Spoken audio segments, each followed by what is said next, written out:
In the historic Umayyad Mosque,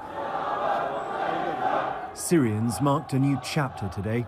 Crowds streaming in for Friday prayers. This is the first Friday since 1971 that an Assad hasn't been in power, and they are excited.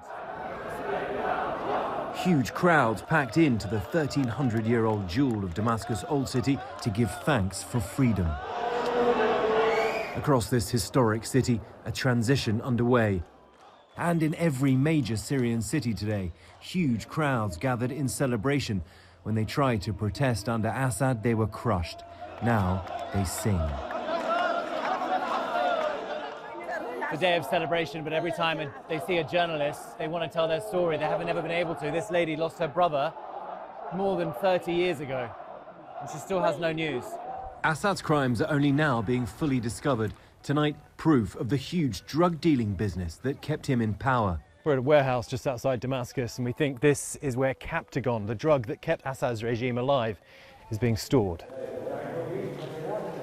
Just arrived to find them burning the Syrian flag. That, to them, is the symbol of the Assad regime. Like the kingpin of a cartel, Captagon funded Assad's lavish lifestyle and the corruption that secured his allegiance with Hezbollah and Iran. And here it is, Captagon, thousands of pills here. Now, this is a kind of synthetic amphetamine. It was produced in Germany years ago, but it was almost immediately made illegal because it's so addictive. You can see this is essentially a smuggling operation.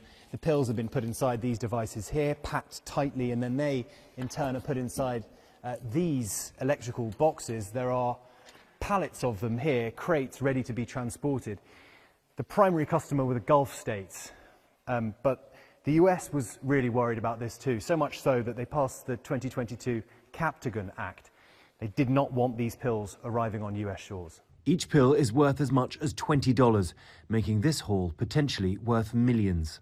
And in the now looted secret intelligence HQ, darker discoveries. The danger of the chaos of these buildings. We've seen at least 2 grenades just strewn on the floor. There's a picture of Assad here that says, "Hope is in liberation." And now his country has been freed of him. Assad's agents kept files here on thousands of people. Now they are the ones taking charge.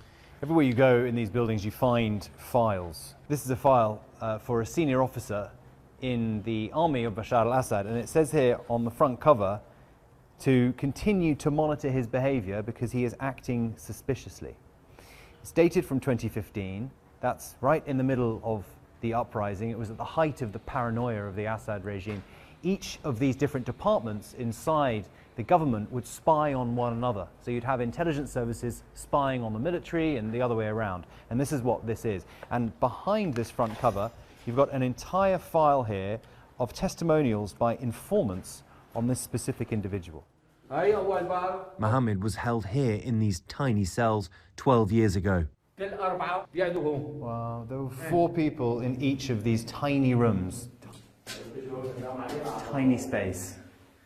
And he was here for 2 months. We tore the rooms together. He remembers this one as being the room he was interrogated in. وكيف كان في التحقيق يعني؟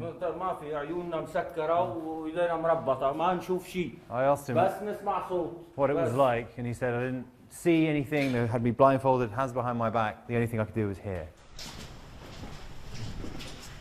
This is the first time he's actually seen it because he was blindfolded at the time. What do you feel being back here? يعني كيف بتحس يعني أنت ترجع على هذه الغرفة يعني هلا؟ كنت عم ببكي أول.